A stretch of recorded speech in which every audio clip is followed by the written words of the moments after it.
e o outro discípulo, que a Bíblia não revela o nome, tinham conhecimento de todos esses fatos e falavam sobre tudo isso. Mas, contraditoriamente, a conversa que tinham, no lugar de mantê-los em Jerusalém, os afastava de lá e os aproximavam mais e mais de Emaús. Por que isso se dava? O texto oferece algumas possibilidades. A primeira refere-se ao estado emocional daqueles homens.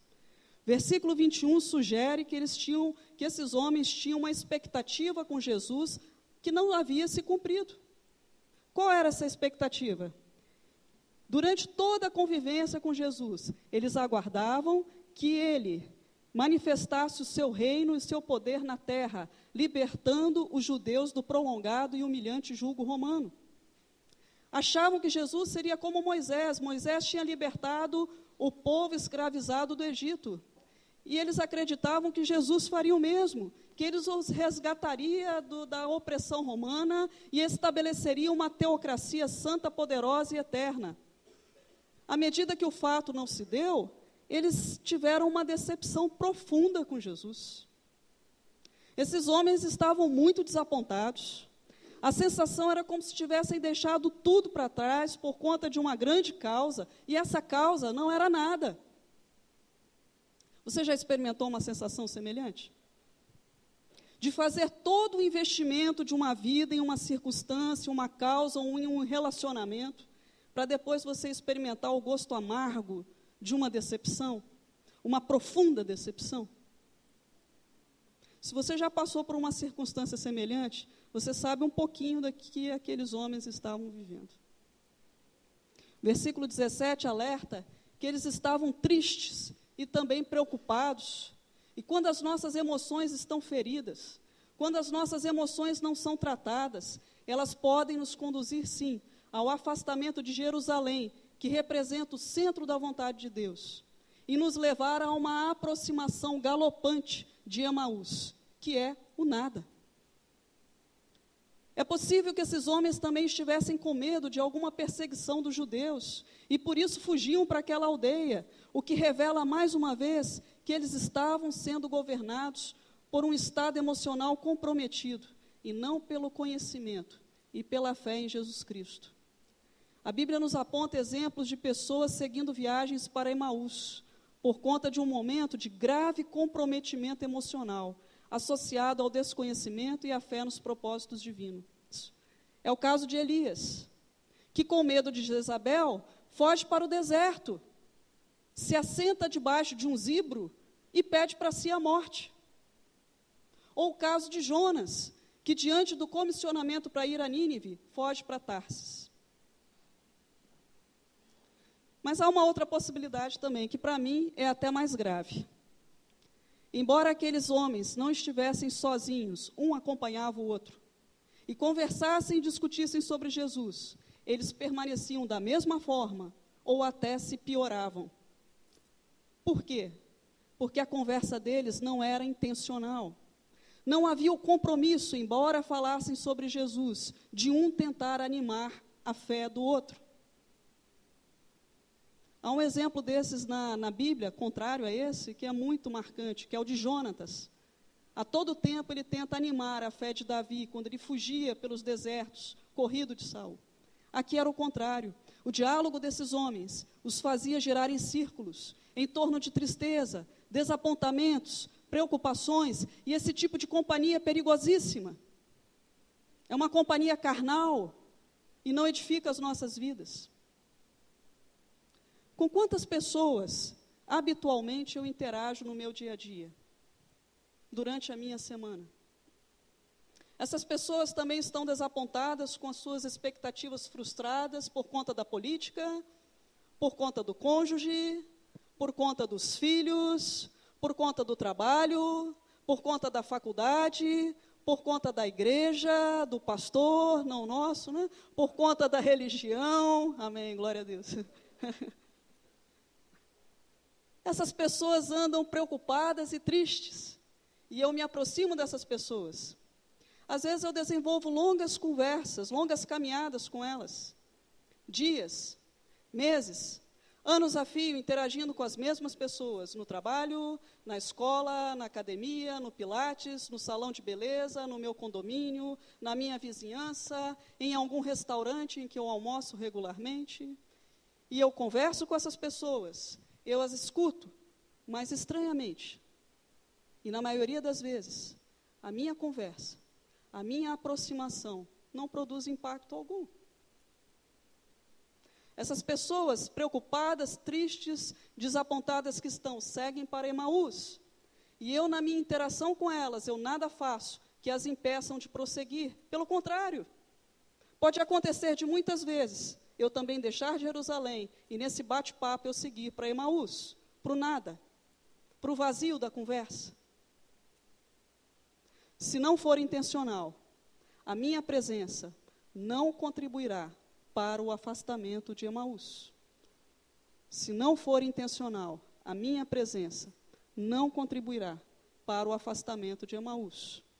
Sendo intencional, a minha presença poderá provocar o afastamento imediato de Emaús. É o caso de Jesus. Quando ele se aproxima, a coisa muda de figura. E por quê? Porque do início ao fim da caminhada, nessa conversa, Jesus se mostra completamente intencional com Cleopas e com o outro discípulo. Assim como o pastor que vai ao encontro da 100ª ovelha, assim como a mulher que faxina a casa inteira e procura diligentemente a dracma perdida, Jesus tem a intenção de resgatar esses homens. Ele está sendo altamente intencional, ele está sendo totalmente comprometido, ele tem foco, ele tem alvo. E ele vai atingir. Ele está totalmente comprometido em endireitar as veredas desses homens. Não importa se os homens estão chateados com ele, não importa se eles estão desapontados, decepcionados, se entenderam mal a missão, o tempo de 3 anos de convivência, não importa se eles estão com medo, confusos, assustados, se são nécios e tardos de coração. Esses homens são importantes demais para que Jesus os perca. Sabe por quê? Porque para Deus não há gente sem importância. Para Deus não há gente sem importância. E assim como num parêntese, numa pausa na história entre a ressurreição e a aparição para os demais discípulos que permaneceram em Jerusalém, Jesus para tudo. Jesus muda tudo, ele muda o itinerário, ele muda tudo para seguir com eles em direção a Emaús. Interessante, né? Jesus segue com eles em direção a Emaús. Só que ele segue com intencionalidade. Eu me lembro de 1 Coríntios 9, 22. É o que Jesus está fazendo aí. Fiz-me fraco para com os fracos, com o fim de ganhar os fracos. Fiz-me de tudo para com todos, com o fim de, para todos os modos, salvar alguns. Jesus é capaz até de ir a Emaús para salvar? Ele vai. Alguém que tem o título de ser o caminho, ele pega o caminho de Emaús e vai. É graça do início ao fim. É alguém fazendo uma caminhada torta, indo junto. Não importa o buraco, porque ele está totalmente comprometido, ele é intencional, ele se coloca na caminhada, ele se nivela para resgatar. Jesus se nivela. Já se nivelou vindo ao mundo? Indo para um útero, para nascer numa manjedoura? E eu preciso dizer o motivo pelo qual ele faz isso? Quem veio de manhã já sabe, né? Porque nós somos os filhos amados de Deus. É por isso que ele faz isso. Tem a promessa lá em Isaías 30, 21, né? Quando te desviares para a direita, e quando te desviares para a esquerda, os teus ouvidos ouvirão atrás de ti uma palavra dizendo, este é o caminho, andai por ele. Ai, amém, né? Glória a Deus, porque... Sinceramente, né, a gente faz tanta besteira às vezes, que só ouvindo alguém, né, minha filha, ali, te pede para você pega as 2 orelhas e põe assim, amém. que Jesus nos ama, né? Perceba que a maneira como Jesus faz isso, né? Ele caminha junto e conversa, mas as intenções de Jesus durante a caminhada mudam completamente a vida daqueles homens. E é importante a gente ver alguns detalhes dessa aproximação de Jesus. Olha, a primeira coisa que me chama a atenção e que eu gosto muito aqui da maneira como Jesus faz, né? Você percebe o seguinte? Jesus em nenhum momento, ele repreende ou censura o estado emocional daqueles homens. Jesus sabe que eles estão preocupados, Jesus sabe que eles estão tristes, desapontados com ele. Jesus sabe que a qualidade da fé daqueles homens naquele momento não é das melhores. Olhe lá, você já não está meio que arruinando. Mas Jesus não dá nenhum sermão moral, legalista ou religioso sobre como vocês devem se comportar em meio à grande provação. Jesus não esmaga a cana quebrada e nem apaga a torcida que fumega. Ele sabe que aqueles homens já estão quebrados. Para que ele vai acabar de quebrar? Ele não está ali com esse objetivo. Ele está ali com o objetivo de restaurar. Então ele pergunta o motivo da dor e se dispõe pacientemente a ouvir. E quando ele é interpelado por Cleopas de um jeito assim meio mal criado, né? Cleopas meio abrupto, né? Jesus, como de praxe, responde a pergunta com uma outra pergunta. Jesus é mestre em fazer isso, né? Toda vez que alguém faz uma pergunta para ele, ele responde com uma outra pergunta. Mas por que ele faz isso? Ele não faz apenas por fazer, ele tem uma intenção. Todo esse diálogo, toda essa caminhada, Jesus tem intenção. Ele não faz isso só para ajudar a vazar a dor dos discípulos, mas para fazer tentar que eles percebam que existem mais ocorrências se desenrolando no tempo e na história do que as da sexta-feira da paixão. Quando ele pergunta, quais? Cleopas pergunta, você não sabe das ocorrências? E Jesus vira e fala, quais? Ele quer que os discípulos percebam que tem outras coisas acontecendo, que não apenas as fatalidades da sexta-feira da paixão. Você sabia que além dos graves problemas que eu ou você podemos passar na vida, existem muito mais coisas se desenrolando no tempo e na história, inclusive no mundo espiritual? Você sabia? Cleopas e outros discípulos estão vivendo a dor do luto.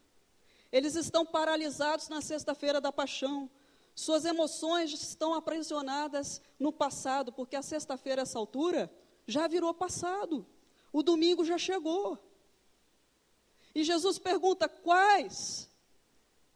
Ele subentende nessa sutil pergunta que existem outras ocorrências em andamento. Aquelas do domingo da ressurreição, testemunhadas pelas mulheres, propagadas pelos anjos e verificadas por outros discípulos.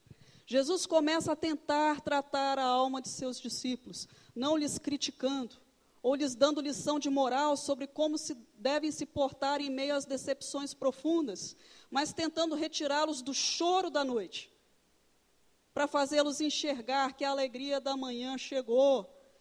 A promessa de Deus já está se realizando, Deus é fiel, já está acontecendo, Jesus está vivo, eu estou vivo. Mas, infelizmente, assim como esses discípulos, nós muitas vezes insistimos em permanecer presos ao passado. E quando a gente insiste em permanecer preso ao passado, Deus aparece, a gente não vê. Deus faz perguntas e a gente responde de um jeito meio mal criado. Deus tenta trazer a gente à realidade e a gente pensa que Ele é que é um alienado. Deus faz de tudo para nos arrancar do poço. E a gente, se possível, cava mais. E aí a gente passa a viver a síndrome de Emaús. Vestidos de luto e aprisionados no passado. Sabe qual é o chamado de Deus hoje? Deus te chama para atualizar os seus sentimentos com as promessas, com as ações de Deus. Seus sentimentos talvez ainda estejam paralisados na sexta-feira da paixão, mas as promessas, as ações de Deus estão no domingo da ressurreição. Somos tardos para entender, né? Somos nécios, sem conhecimento, sem intimidade com Deus. Deus lá em Jeremias 29:11 diz: eu é que sei que pensamentos tenho a vosso respeito, diz o Senhor, pensamentos de paz e não de mal, para vos dar o fim que desejais.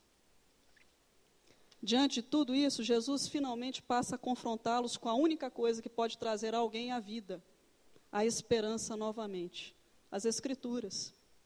E ele faz isso de uma maneira tão intencional, tão linda, tão compromissada, que o confronto de Jesus não provoca sentimentos reativos naqueles homens, não provoca sentimentos negativos, como mais peso, culpa, raiva, amargura ou rancor. Você já saiu de um confronto com esses sentimentos? É terrível. Você sai pesado. Você sai se sentindo culpado, você sai se sentindo mais culpado que você entrou no confronto. Jesus não. Ele faz o confronto e sabe o que ele provoca? Os corações ardem. Ainda quando esses discípulos não o reconhecem, os corações ardem. E quando Jesus faz menção de passar adiante, o que acontece? Os discípulos querem que ele fique mais. Quando o confronto é carnal, você quer o quê? Que termine logo. Chega, estou cansado, não quero ouvir. Mas quando é algo de Deus, fica mais, eu quero ouvir. Me trata, me cura. E Jesus atende o pedido. E no momento da comunhão à mesa, eles finalmente o reconhecem. E aí o que acontece? Jesus se ausenta. Por que Jesus se ausenta? Porque o lugar de Jesus, nem daqueles discípulos, é em Emaús. O seu lugar, o meu lugar, não é em Emaús. Mas, meu Deus do céu, como é difícil sair de Emaús. Porque, embora Emaús não represente nada, para quem procura Emaús, representa muita coisa. Algum benefício há em Emaús, senão ninguém ia querer ir para lá. Emaús pode ser um lugar, uma coisa, um relacionamento, para representar para você conforto emocional temporário, sensação de segurança, proteção, alívio, uma forma ilegítima e inadequada de você lidar com a sua dor emocional, com o seu tédio, com o seu estresse, com a exaustão emocional e espiritual. Você acha que se Emaús não representasse nada, ninguém ia querer ir para lá? E é difícil sair de lá. Mas Jesus tira. Amém. Tem uma frase de uma palestrante de um congresso do Êxodo muito interessante, que ela diz o seguinte: pior que as experiências dolorosas de vida são as defesas que o indivíduo cria para reduzir o sofrimento e a angústia ao nível mais aceitável. Vou ler de novo. Pior que as experiências dolorosas de vida são as defesas que o indivíduo cria para reduzir o sofrimento e a angústia ao nível mais aceitável. E uma dessas defesas pode ser Emaús. E é por isso que Jesus se ausenta, porque ele ama tanto esses homens, ele ama tanto esses discípulos, que ele põe limites. Mas só que a gente não gosta quando alguém põe limites na vida da gente, né? Mas limites colocados em amor nos abençoam. E ele coloca limite até na presença dele. Jesus dá a liberdade desses homens agora escolherem entre o que eles conhecem realmente agora sobre ele e sua missão e o que eles conhecem e provaram de Emaús. Sempre há essa possibilidade de escolha. E aí o que acontece? Na mesma hora, esses homens que tinham feito uma caminhada de 2 a 3 horas, 12 quilômetros ali, né? De 2 a 3 horas. Já estava de noite. Na mesma hora, esses homens se levantam e voltam caminhando para Jerusalém. A presença de Jesus é tão impactante. A intimidade que ele revelou, as escrituras explicadas, não dá para esperar mais. Não dá para esperar até o dia seguinte. Não dá para eu descansar um pouco e aguardar o sol raiar. Não há mais por que permanecer nesse lugar. É tão tristonho quando você vai evangelizar alguém e a pessoa olha para você e fala: eu vou pensar sobre isso. Quem sabe amanhã. Ou quando você vai aconselhar ou confrontar alguém, eu tenho que pensar sobre isso. Ainda aprisionado a Emaús. Mas esses discípulos não. Na mesma hora eles tomam a decisão de voltar. E por quê? Porque a esperança voltou, gente. Como é que se vive sem esperança? Jesus voltou, é a pedagogia da esperança esse texto. Jesus ensinou os seus discípulos a terem esperança de novo, a conhecê-lo intimamente, ele caminhou com eles. Quando Cleopas parou para explicar, ele parou também, ele ouviu, ele foi paciente, ele explicou, ele tratou, os corações arderam. Ele entrou para ficar mais um cadinho na casa deles, ele se deu mais, ele se deu na sua intimidade. E agora, é a hora, é o teste. E esses homens, então, com os corações cheios de esperança, eles voltam para Jerusalém. E aí a gente pode entender o seguinte: somente a minha presença em Cristo pode provocar o reacender da esperança. O que havia acontecido com esses homens? Eles haviam perdido a esperança. Charles Swindoll, escrevendo sobre esperança, trata que a esperança não é meramente uma ótima opção que nos ajuda a saltar um obstáculo temporariamente. Ela é essencial para a nossa sobrevivência. Sem ela, os prisioneiros de guerra adoecem e morrem. Sem elas, os alunos ficam desencorajados e desistem de estudar. Sem elas, times fracassam e continuam a perder. Escritores novatos ficam ansiosos para publicar seus escritos. Falta determinação às pessoas. Viciados retornam aos seus hábitos. Marido e mulher optam pela separação. Inventores, artistas, empresários e até mesmo pregadores perdem a sua criatividade. Não dá para viver sem esperança. E por que aqueles homens perderam a esperança? Porque eles não conheciam o suficiente de Jesus e tampouco da sua missão. Versículo 19 diz que eles sabiam detalhes da identidade de Jesus. Sabiam que ele era nazareno, sabiam que ele era um varão profeta e que era poderoso em obras e palavras, e ponto. Só que esse conhecimento não foi suficiente no momento da provação. Versículo 20 a 21 revela que a esperança que eles tinham nele era equivocada. As expectativas eram deles e não as de Deus para a vida deles. No momento da prova, o que aconteceu? Eles ficaram desorientados. Cleopas e o outro discípulo tinham dificuldades em crer em tudo que os profetas disseram. Eram nécios, não tinham conhecimento, eram tardos, lentos em acreditar. E isso contribuiu para contaminar a esperança e para fazê-la desfalecer. Um não conseguia animar o outro, por quê? Porque eles não tinham ânimo dentro de si. A conversa de um não era intencional com o outro nesse sentido.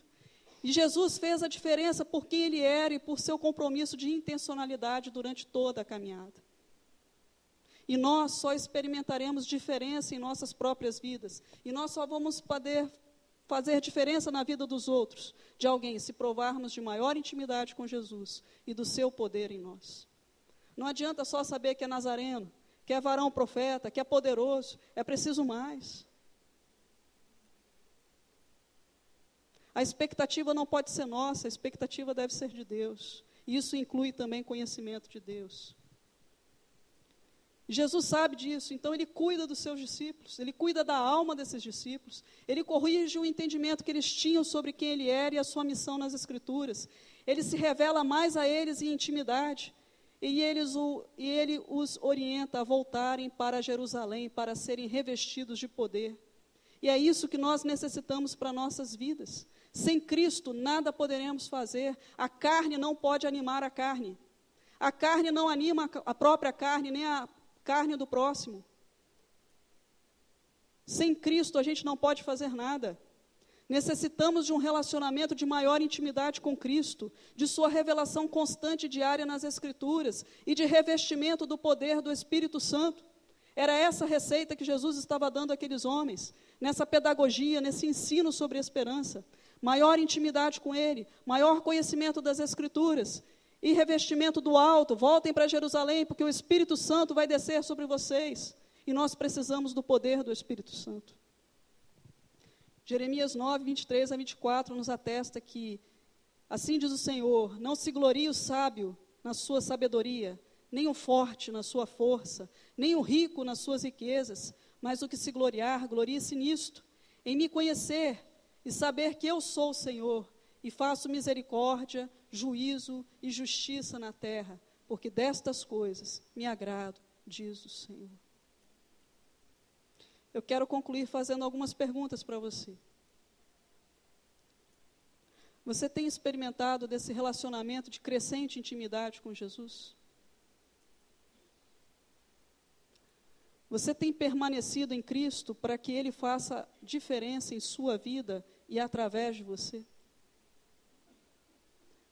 Você se percebe afastando-se dos propósitos de Deus para a sua vida e pegando caminhos para Emaús? Em que local você se encontra agora? Em Jerusalém, a caminho de Emaús ou em Emaús? A sua vida, a sua presença tem feito diferença em pessoas que você percebe nitidamente que estão a caminho de Emaús, ou seja, para o nada existencial? Emaús pode representar muitas coisas, mas em síntese, ela representa o desvio de uma trajetória que já foi traçada para você por Deus desde a eternidade. Deus tem planos para a sua vida. E a única coisa que pode tirar você de Emaús e levá-lo, ou trazê-lo de volta a Jerusalém, é Jesus Cristo. E Ele está aqui nessa noite para isso. E eu não sei como é que você está. Se você está em Jerusalém, a caminho de Emaús ou em Emaús. Mas Jesus sabe. E você também. Vamos conversar com Ele? Vamos colocar o nosso coração diante do Senhor nessa hora?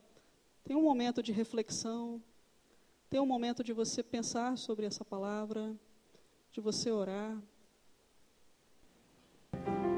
Glória a Deus. Meus irmãos, todos nós em algum momento da nossa vida acabamos indo em direção a Emaús.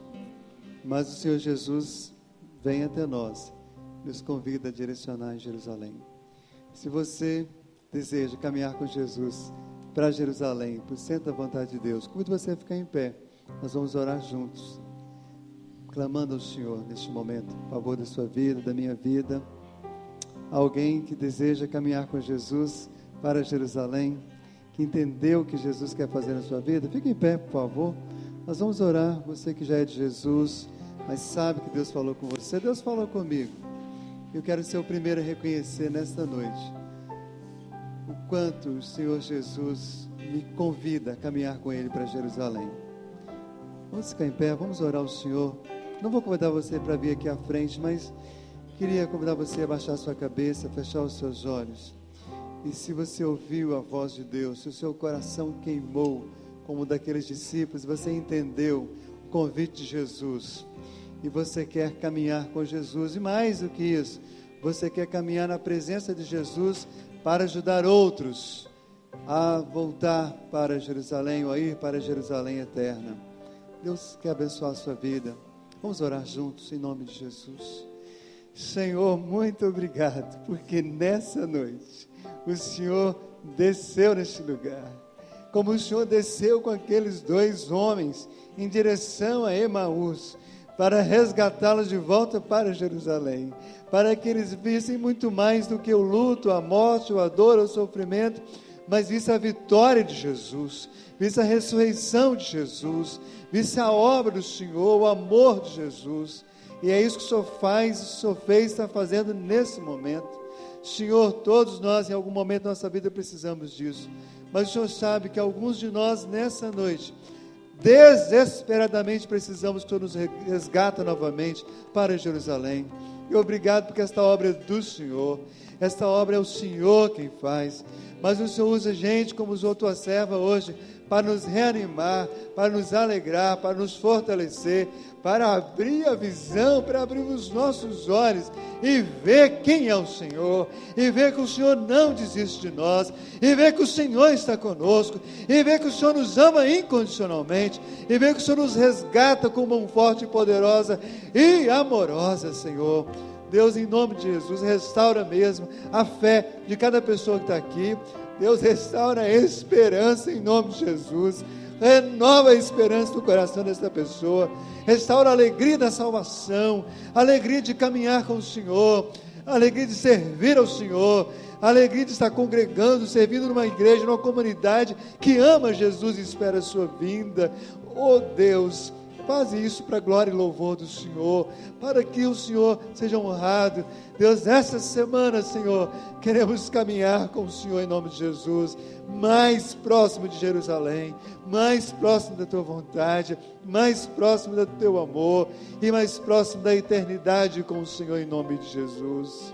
Ouve a nossa oração, aceita a nossa gratidão. Obrigado, Senhor, de todo o nosso coração. E que a graça de nosso Senhor e Salvador Jesus Cristo, o amor do nosso eterno Pai, as consolações do Espírito Santo de Deus, acompanhem todos aqueles que sabem e que querem caminhar para Jerusalém, hoje e eternamente. Toda a igreja diga amém. Deus te abençoe.